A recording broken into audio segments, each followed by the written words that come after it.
I thought about you for, a podcast on flags because of your tenure as the University of De Montfort radio host from about 2013 to 16. Anyone that was in the city of Leicester at that time will still have, admittedly, a slim chance of knowing your work. But still, I have the honour of having co-hosted the principal flag-based radio show between 10 a.m. and 12 between 2014 and 2016. Like possibly in the world, but who knows? I mean, possibly. I imagine there must be someone out there that has also done a flag-based segment. But the thing is, it was called Flag News, wasn't it? Yes, Flag News. So it wasn't just like flags in like a history of flags. It was like what's happening now. Yes, in flags. And to be honest, we were quite lucky really because at the time the New Zealand flag referendum was happening. So that was really the only flag news of any import. And I mean, you had some fairly strong opinions on said referendum. I did, yeah. I think it was completely stupid that they didn't change the flag. But it is what it is. I'm over it by now. I mean, I watched a video on it recently, in fact, and I wasn't actually, I'm sure you probably told me before, but I wasn't aware just how much it actually cost. Wasn't it was like 20 million New Zealand dollars or something? Is that right? It sounds about right. Yeah, I can't remember the exact figure. But the thing is, in government, everything sounds expensive. 20 million sounds like a lot. But when you're it's true. Like when you're running a country, that's like tuppence. 20 million. It's probably the same. It probably costs that to fix a pothole on a UK road or something, right? Yeah. People say all the time things like, oh, if we just took down the Department of Education, we'd save £2 billion. It's like, okay, but first of all, we need that thing, the Department of Education, and $2 billion. Put that into context. Like, what is that? How much money do they have in total? People say the same thing about NASA. Let's shut down NASA.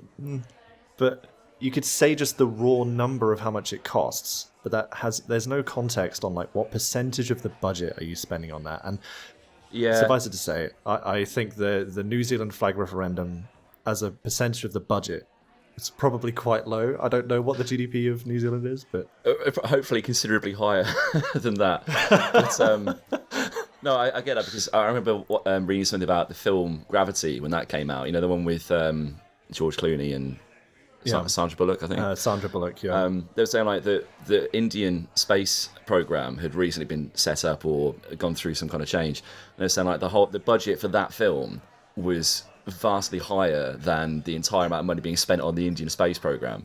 The thing is, like with New Zealand flag referendum, it was very, its essence is a very Kiwi thing because like a lot of people didn't really treat it that seriously. I mean, looking at the designs, I'm sure you're familiar with the whole Kiwi laser.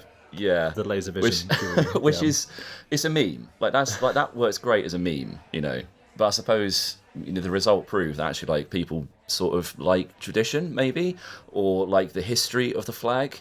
If a certain amount of people will obviously they want to change it, or maybe like incorporate like the Maori design and stuff like that. But it does sort of prove that there's a conversation worth having. Lots of people would be interested in. Do we change it? Do we keep it? What's the symbolism mean? What's the story do we want to tell? Which is why I think like flags are so interesting in the first place. It's like it's a visual history. In fact, it's probably like the most visual history there is. I was thinking about the difference between like UK and Germany as well. Like you probably heard the news recently. Like in the UK, we've had the whole Operation Raise the Colours. I haven't heard about this. No. The thing is, it seems to be like every summer in the UK, like just like mad stuff is going on. There's a lot of like anti-immigration protests and things.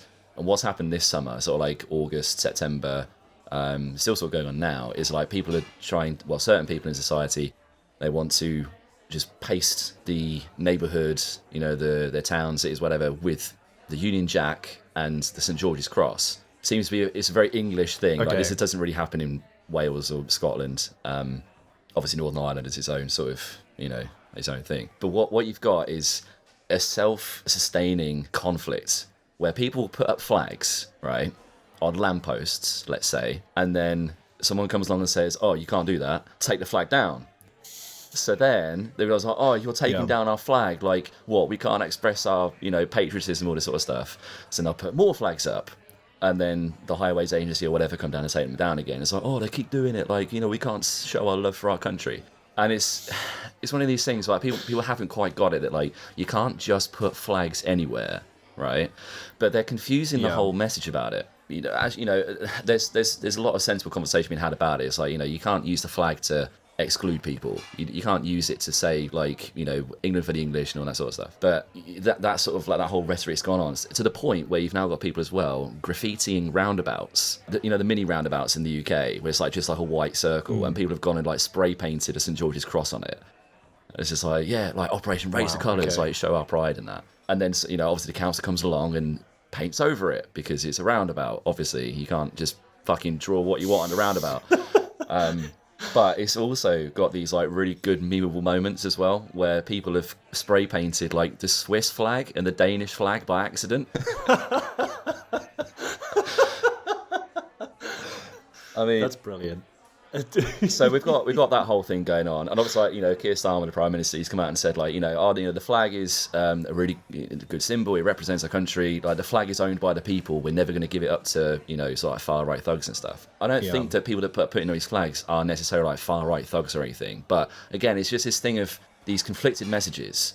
You put a flag up on a lamppost, that's not allowed. Put it up at your house, you know, put it on your car. I don't know if that's allowed, but you know, or you know, put a little sticker on your car, or whatever.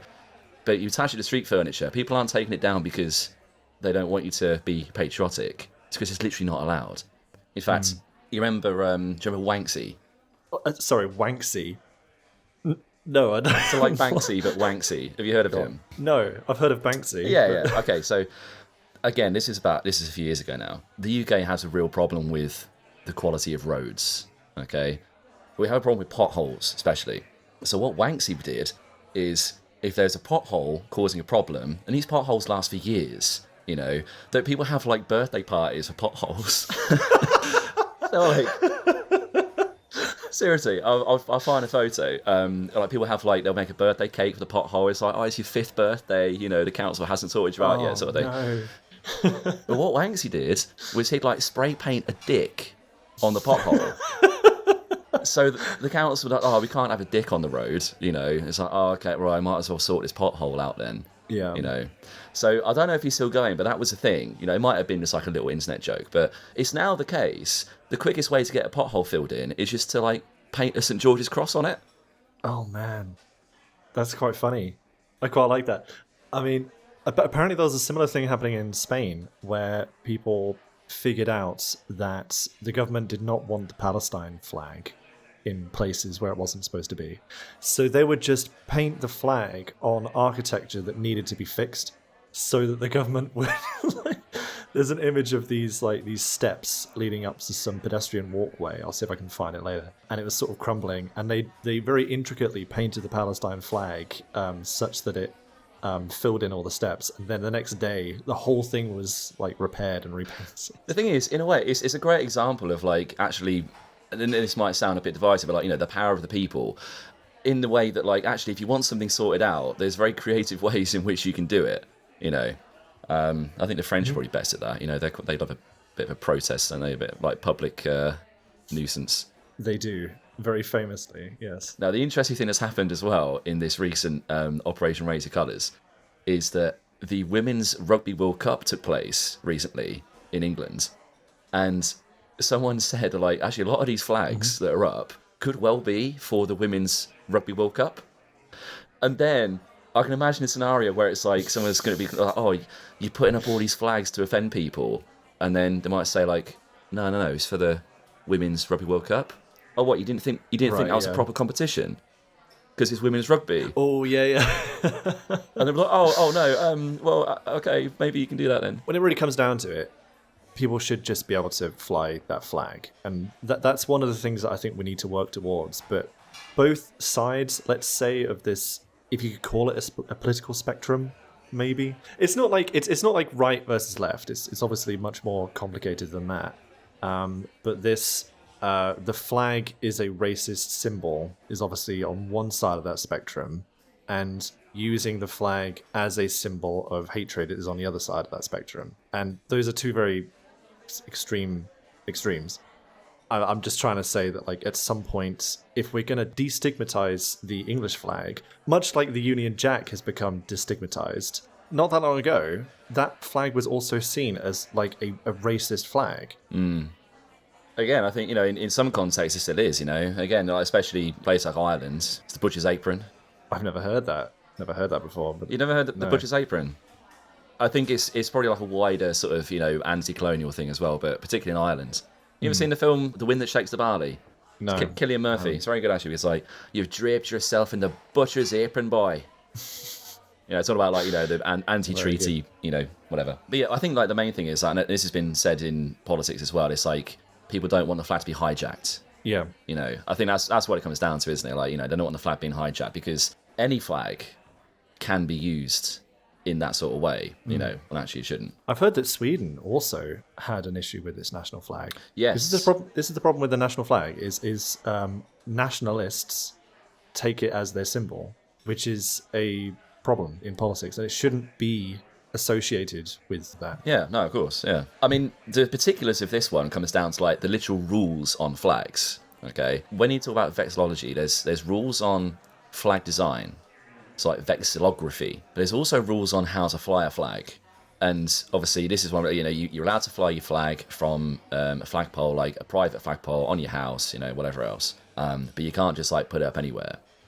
There's various rules with other flags, like, for example, the Royal Standard, like the coat of arms. You can't fly that unless you are a member of the royal family, or even maybe like the king, like yourself. Unless you're the king, you can't really fly that flag. You're not supposed to. I didn't know that. Obviously, you can. I've seen it for sale in places. You can buy it, and it's one of those things. Like, are people actually going to enforce that? But that's a personal flag. You are allowed to fly the national flag because you're a citizen of that country. So wait, how do you mean? This sounds interesting. So what other flags can't you fly? Say if you're a British citizen in Britain. Well, let's have a look. I'm going to try and look this up now. Okay, government website, flying flags, a plain English guide. So flags are a very British way of expressing joy and pride. They're emotive symbols which can boost local and national identities, strengthen community cohesion, and mark civic pride. Blah, blah, blah. The government wants to see more flags flown, particularly the Union flag, the flag of the United Kingdom. Okay, so obviously you've got the basics, like all flags must be maintained in a condition that does not impair the overall visual appearance of the site. So you can't have, like, a 100-foot Union Jack, like, obscuring the name of the building or whatever. Okay, I'd love to know what the exact regulations are about that. I mean, yeah, I guess it's just like it'd be the same as anything. Like, you put a poster up, obviously it can't obscure a fire exit sign or whatever, something like that sort of stuff. Britain has no freedom. Like, am I going to be hanging my flag, and a police officer is going to be like, "Oh, you got a license for that flag, mate?" Like, is that really how these things work? Again, it's one of those things. It's about context, isn't it? Is it worth people coming to enforce stuff? If you're going to hang a flag that obscures a road sign that says no stopping, no parking, whatever, like that is going to be an issue, isn't it? Okay, it must have the permission of the owner of the site on which they're displayed. This includes the highway authority if the sign is to be placed on highway land. So obviously that's why, like, all these ones are getting taken down. Not obscure or hinder the interpretation of official signs, all that sort of stuff. So there's a few basics like that, right? Okay, flags which do not need consent. Right, okay. Any country's national flag, civil ensign or civil air ensign. So, and this is where, like, the Palestinian flag, that is any country's national flag. But the interesting thing here is, up until very recently, the UK hasn't recognised Palestine as a state. But now it has. Yeah. So actually, that might sort of be covered by this now. But are you saying that before UK had recognised it as a state, you couldn't fly? I don't know. I mean, that's one interpretation of this list of conditions. But again, like, I think most of them are used in a situation where actually they're being sort of tied to lampposts and spray painting on things and whatever else. Okay, you can fly the flag of the Commonwealth, United Nations, or any other international organisation of which the United Kingdom is a member. So does that mean that you can't fly the EU flag? Well, this whole thing confuses me now, because I can't imagine there being... I mean, kind of imagine the scenario before, the police officer being like, "What's that, mate? What you got there?" Like, if you fly an EU flag, are they really gonna, I just can't imagine this being a problem, ever. No, and this is the thing. It's like it probably isn't a problem, but this is what it says. This is the official. Well, what is it? Guidance? Yeah, the guidance. Is it law? I suppose. I mean, I know there's things like they take it really seriously in America. If you fly the American flag upside down, you get the electric chair. If you fold it in the wrong way or whatever, like I don't know, but I just didn't think that Britain. I thought we'd moved on. Can we just clarify for anyone who's actually like, I'm pretty sure you won't get the electric chair. No, you'll get shot instead. You'll get shot for hanging the American flag upside down. Yeah.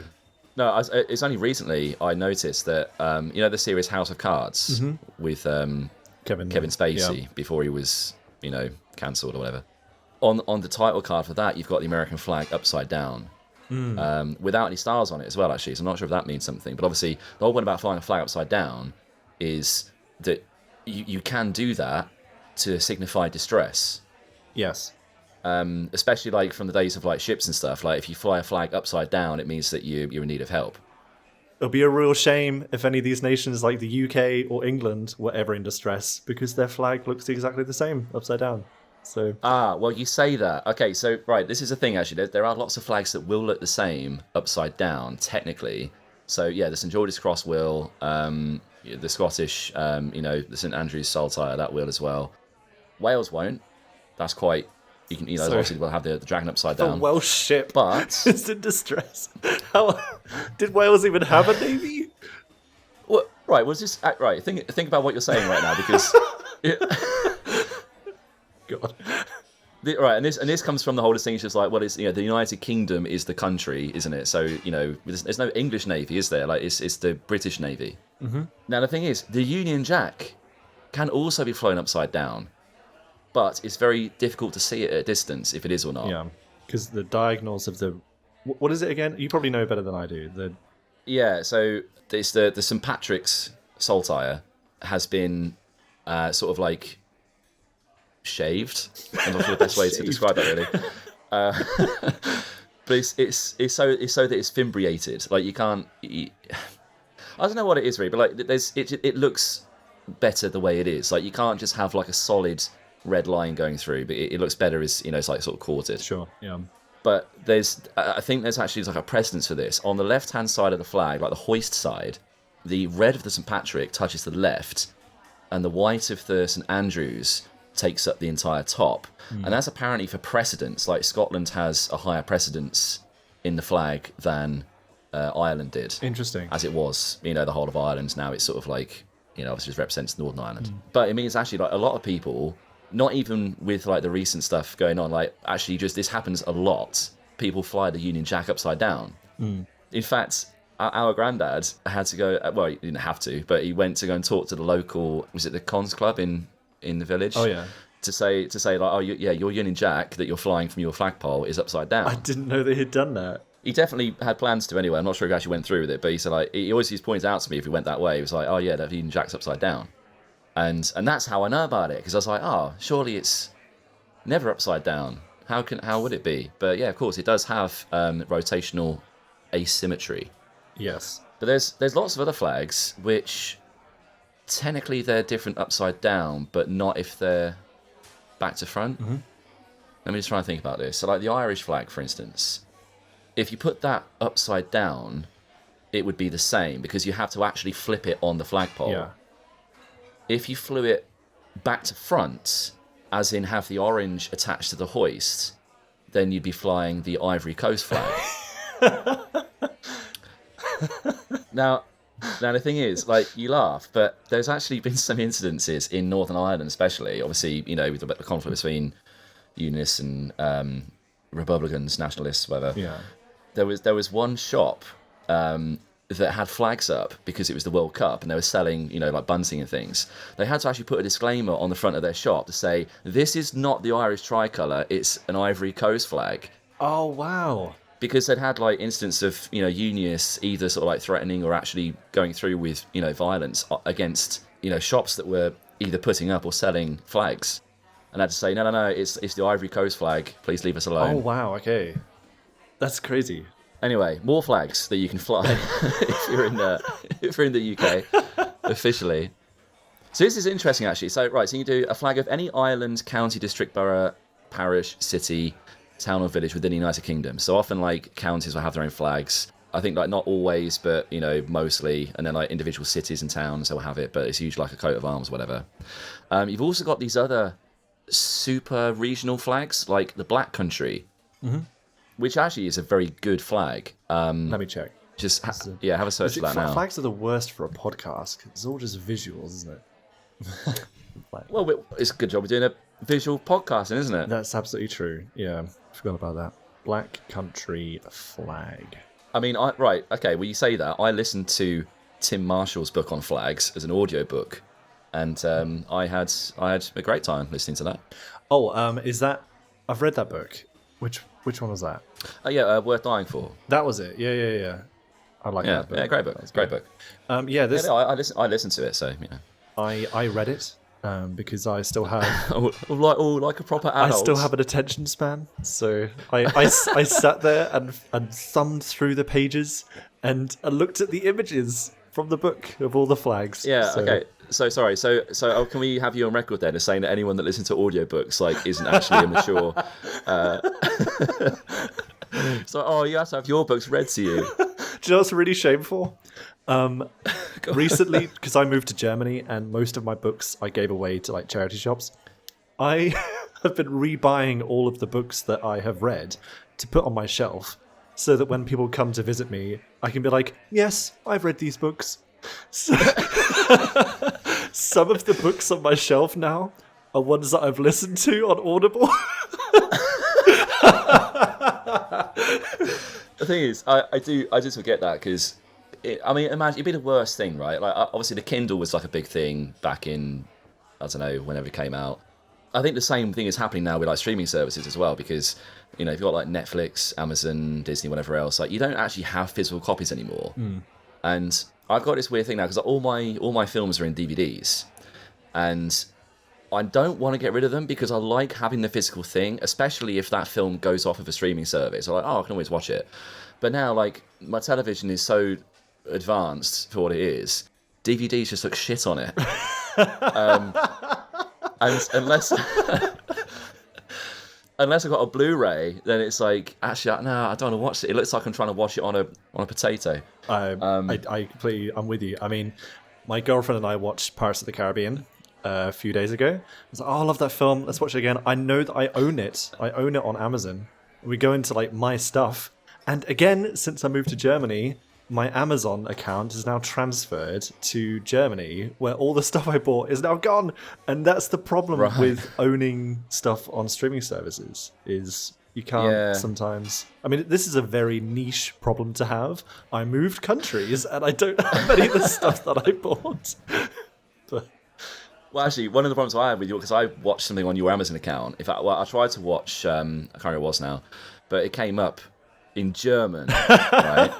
And I was like, oh, okay. Obviously, yeah, fair enough. I'm in Germany. But it didn't have an English subtitles on it. Yeah. It was just in German. I was like, okay, I can't watch that then, Going back to the DVD library, though, I think there's a thing with like the Kindle audiobooks and owning stuff on Amazon or whatever that's like, you want to have that. So first of all, you have like a visual thing of what you have, like an inventory of what you have read or are going to read. Mm-hmm. But also, someone comes around your house and like, oh, can I have a look at your bookshelf? And then that's an icebreaker, isn't it? You start a conversation, you find out you've got common interests or whatever. But now it's no one's going to go and say like, oh, can I browse your Amazon library? Or like, can I have a look at your Kindle, see what you've got on it? That doesn't really happen. No, exactly. That's it. That's why I feel physical books are so important. It's not just, hey, look how impressive I am. I used my eyes to read books. It's like you can tell a lot about a person by looking at their bookshelf. I genuinely believe that. And I love having physical books. It's like a window to personality or something like that. Yeah, I genuinely think that's true. The flag with the Black Country, by the way, is very nice. I like it. Yeah. We went to the Black Country Museum. So, I mean, like for our viewers, I work in education, so we took a school trip there a few times. Very, very good. If you live in the UK, especially around the area, I'd really recommend going to it. It's like a living history museum. But that's the first time that I saw that flag. And again, the interesting thing is, like, it's not, the Black Country is not a county. It's like it's a extra regional area. You know, obviously centered on the Industrial Revolution. You know, it was called the Black Country because of all the coal being used and all the factories that were there and stuff. But people are, if you're local to the Black Country, you have this pride in that region because of the sort of community that was established there during the Industrial Revolution. People have a very distinct like sort of dialect and that sort of shared history of the turmoils of industry, I suppose. Mm-hmm. So that flag is like really interesting. It's like they don't fly the flag of like Dudley or Wolverhampton or whatever. It's like it's the Black Country. I just want to say on this, I know that we keep switching to so many different topics of academia, but on the Black Country interests me specifically. I was listening to Richard Dawkins giving a lecture a few weeks ago, and he often brings up this this example of very rapid evolution, which comes from the Black Country. Have you heard about the moths there? Like moths? Yeah, the moths. During like the insects? Yes, yeah. So like during the Industrial Revolution, or just before the Industrial Revolution, there was a species of moth that lived like in England, roughly. And most of them were white, because they're the colour of the birch trees, right? But there's like a random mutation that happens to some moths that makes them darker in colour, and they'd get eaten by the birds, a lot earlier than the white ones, so they wouldn't spread on their genes. But when the Industrial Revolution happened, the trees were turned black from all of the soot. And those black moths that mutated, they would not be eaten by the birds, and the white ones would. And the moth evolved to become black in colour because of the Industrial Revolution. I think that's really interesting. And that was like studied in the Black Country. That is very interesting. But I mean, but we say evolution, like that happened on that short of a scale. Yeah. It is technically evolution. That's mad. Because those random mutations that would happen to those moths, they would then be the ones that survived. And then of course. Yeah, natural selection, right? Yeah. Okay. No, that's really interesting. Yeah, nice one. Thank you for that. As well as the Black Country, by the way. So back to flags. So as well as Black Country, you have East Anglia, which again is like East Anglia is approximately like the old Anglo-Saxon kingdom, like it's Wessex as well. Obviously these places are all like different counties now. Any part of Lincolnshire, any riding of Yorkshire, or any historic county within the United Kingdom. I mean, if you watch like a Map Men episode, you'll find out all about how counties don't really mean the things they used to mean and all that sort of stuff. You can fly the flag of St. David. Do you know what that is? No, I don't actually, no. So, again, if you watch my other channel, These Islands, you'll find out about the... yes, you heard that right, as These Islands. You'll find out about the Welsh flag and the Welsh non-inclusion in the Union flag, which obviously still sparks, debate amongst particularly Welsh locals. The flag of St. David isn't the red dragon, the Draigor. It's a black field with a yellow cross. Very similar to the Cornish flag, but obviously yellow instead of white. I don't know actually if they're linked, but it would sort of explain a bit, because obviously the Welsh and the Cornish were essentially the same people, before the Anglo-Saxon domination of England. The Welsh and in fact, Cornwall in the time of the Saxons was known as West Wales, and Wales as we know it today was called North Wales. Oh wow, okay. Because they're essentially referring to the Celts, the ancient Britons. Yeah. Wales comes from the Old English word for foreign, basically, or like foreigner. I didn't know that. Yeah. Like Wallace. It means foreigner. So obviously, that's why again a lot of Welsh people nowadays, especially the ones that actually speak Welsh, will often just say Cymraeg instead of Wales. They don't really use the term in English. Wow. Okay. Because of that connotation, So, Cymru, is that the same root as, what did you just say, Cymraeg? Oh, sorry, yeah, so Cymraeg is Welsh, Cymru is Wales. Oh, I see, okay, yeah. So, yeah, you can fly the flag of St. David, you can fly the flag of St. Patrick, which is the white field with the red saltire, that's representing Ireland. The flag of any administrative area within any country outside the United Kingdom. So actually, there's quite a few flags you can just sort of fly without permission. Any flag of His Majesty's forces, and then the Armed Forces Day flag. So that's like, Okay. yeah, quite a fair few flags. The NHS flag, all that sort of stuff. Okay, Wait, blah, blah, blah, sorry, blah. do you mean a big blue flag with the word NHS on it? Is that a flag, or is that just a logo? I mean, do they have a flag? Well, let's have a look. The NHS flag. It's exactly what you'd imagine it to be. That's not a flag. That's a logo on a sheet, on a pole. Although, the thing is, I'm seeing lots of different ones, so like any of them could, I think, just get a bit of paper and write NHS on it. That's the NHS flag, basically. Which is, that's a living flag. Okay, right, so there's a few things here on flying a flag. Flying a flag on a vertical flagpole from the roof of a building. I think this is pretty much universal. 2 flags on the same vertical flagpole on the roof of a building are permitted, provided one of the flags is from category A, and that flag is flown in the superior position. Otherwise, only 1 flag on a vertical flagpole on the roof of a building is permitted. Interesting. And I think that's more to do with, like, you can't have one country taking precedence over the other. So, like, like United Nations will have everyone at the same height, and it's all the same sort of ratio and things. Man, I truly thought that we were a free nation. Why can't... Well, you don't live here anymore, so you can't really talk. I wonder if there's the same rules in Germany. Right, well, this is what I want to get into in a second, but just before that, okay. Any flag not identified above requires express consent from the local planning authority before it can be flown. Okay. But the thing is, I think actually the ones on that list are all... There's loads anyway, so actually it'd be quite hard to find a flag that doesn't, you can't fly. So yeah, basically you can fly any flag you want, really, as long as it's... As long as it... let me elaborate on that phrase. You can fly pretty much any flag you want, provided it's like done with the right conditions of the actual flying of it. So like in your personal property or somewhere you've got permission to fly it, basically. This is so UK government. Like, they've got this huge list of requirements, and then at the very end it's like, basically just do whatever you want. And I hate this bureaucracy so much. Yeah, well, okay, well let's turn to Germany then, because what my observations were in Germany was, so obviously you live in Munich in Bavaria.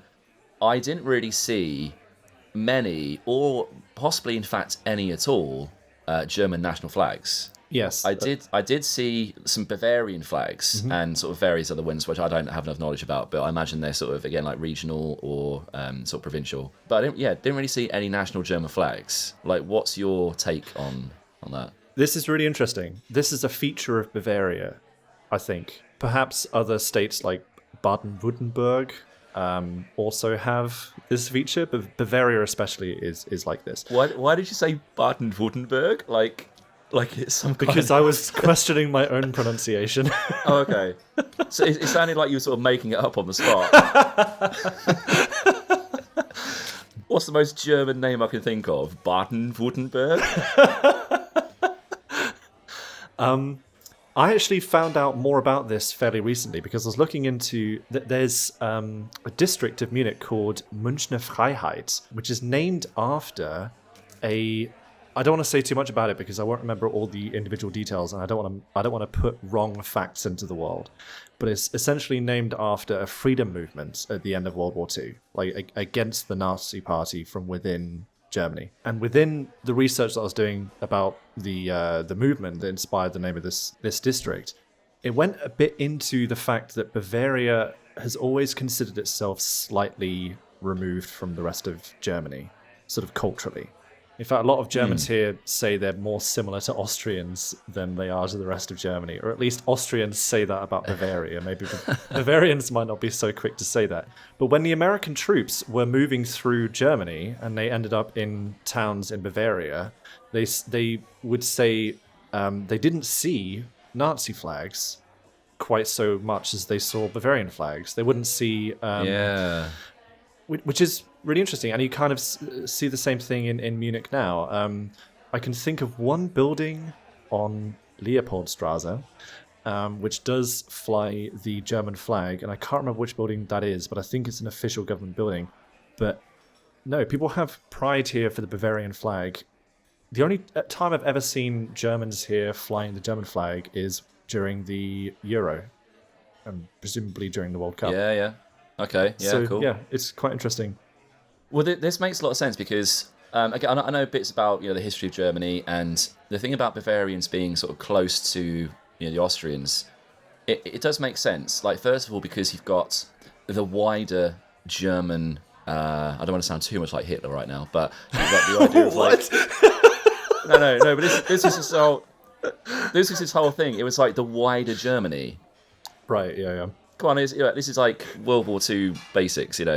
That's why he wanted Lebensraum. What's Lebensraum?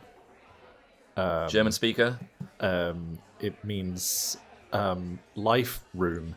I don't know. Well, yeah, it does. Yeah, yeah. It's well, as we learn, it's living space. Yeah. Or living room. Like, so.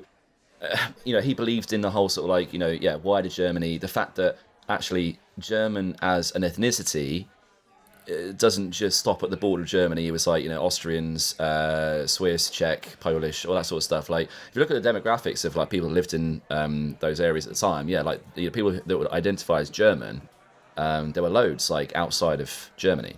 Hence, the Anschluss, which was the almost like the Act of Union, but for Germany and Austria. They sort of made it into one sort of one state, maybe, or one like union, definitely. And then obviously the invasion of Poland, Czechoslovakia, all that sort of stuff, which obviously wasn't so great. But that whole idea of like, Germany isn't just Germany; it's more than that.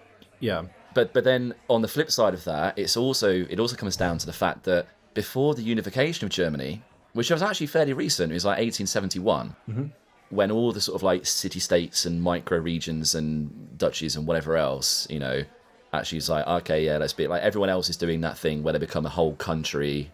Micro-states aren't going to be a big thing, although there's obviously a few left in Europe. So when they did that, actually, lots of regions were still like, yeah, well, we're part of Germany, but we're still culturally, Bavarian or, Saxon or whatever.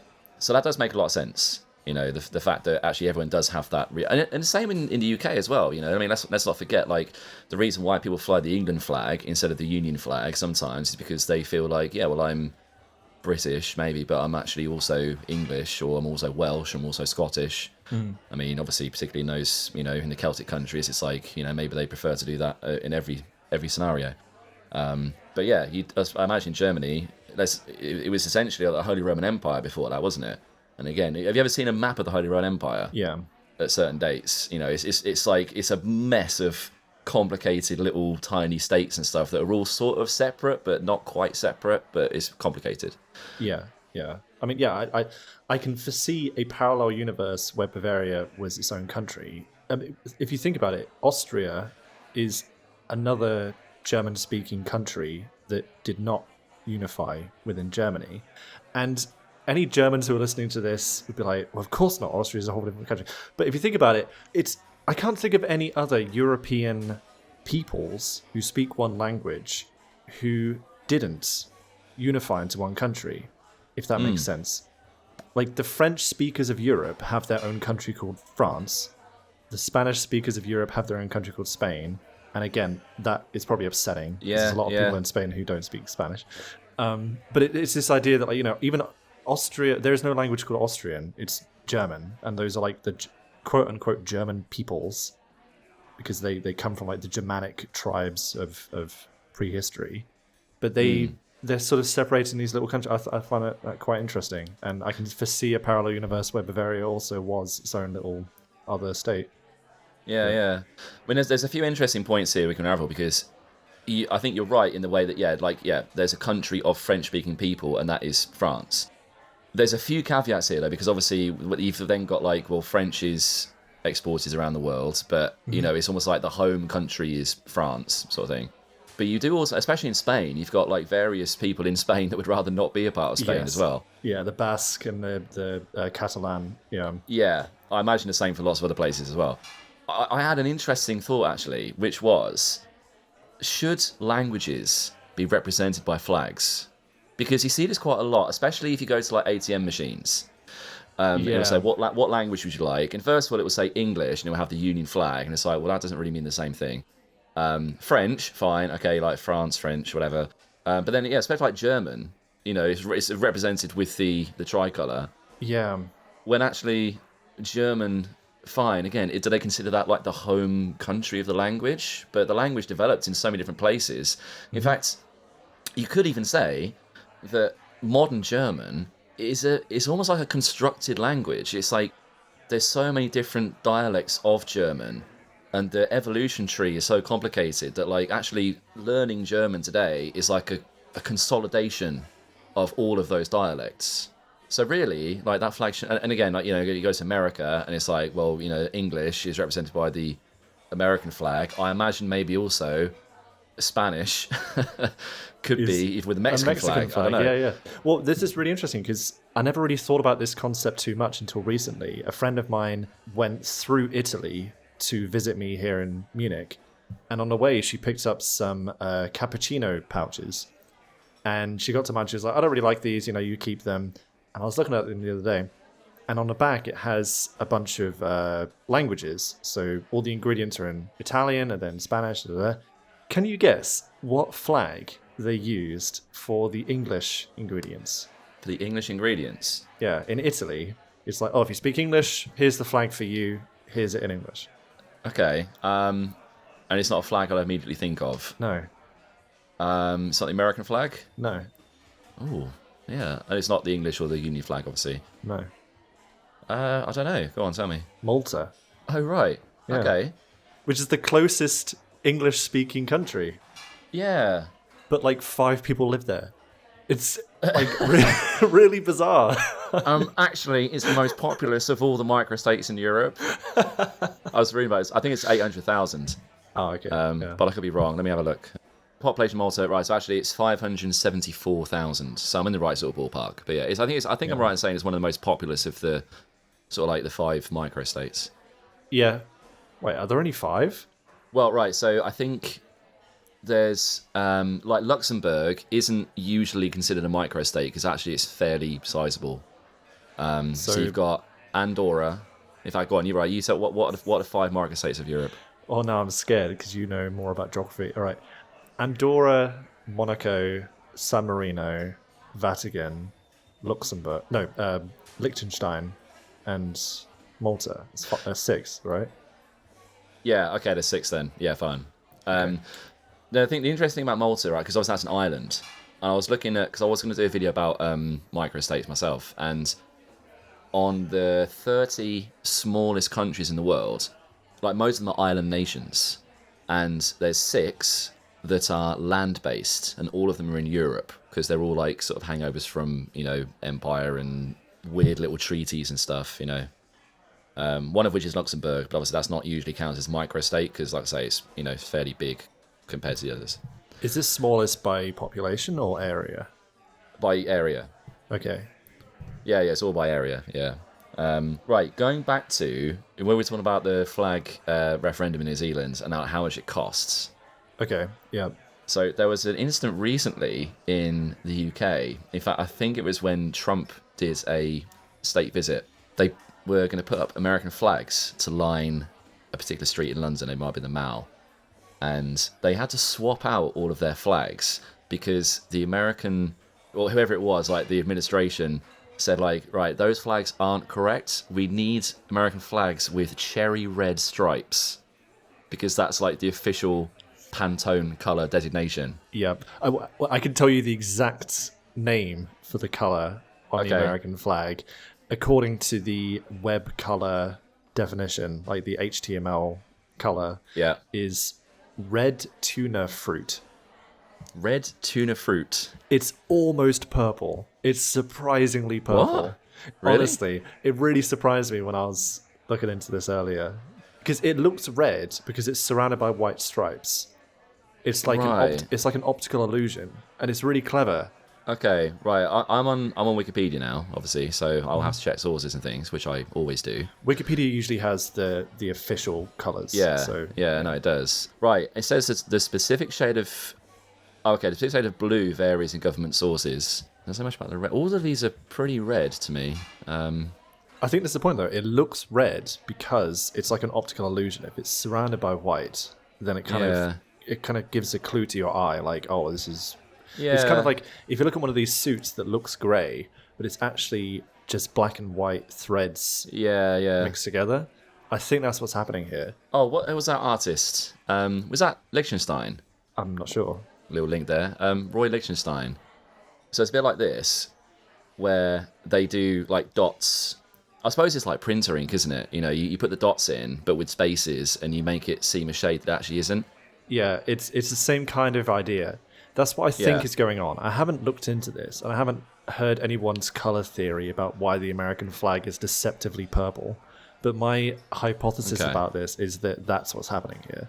And we can go into this more. When the thing I've got something to show you later on, and this ties into that. But the color of the American flag was a massive surprise to me, and we can study it a bit more later. But all right, let's do that. But yeah.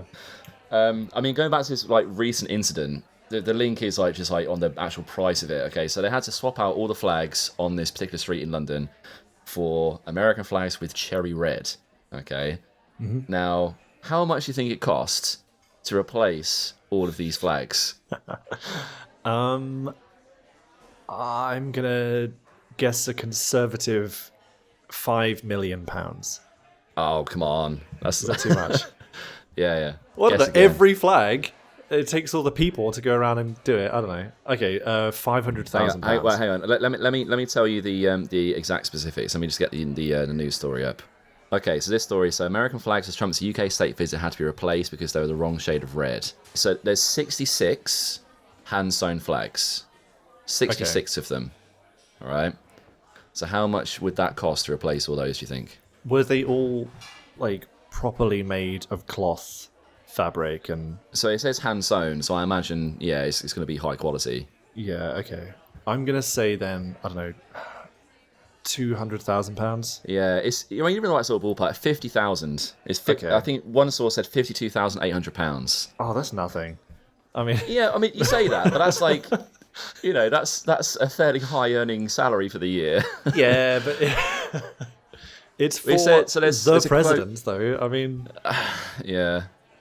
I mean, there's a quote here. It says, the Americans decided that the red we use, which is called R01, which sounds like a pretty official red to me, wasn't right for them, and they wanted a cherry red instead. So we had to buy it all. Them. We don't like this colour. Do you know what, though? Do you know what they should have done? They should have been like, oh, yeah, absolutely, like, we'll change that for you, no worries. And then just kept it the same. And... But, like, would they have noticed? I bet Trump would have done. It's like, oh, no, it's just I'm looking at those flags and I see it's not quite the right colour for me.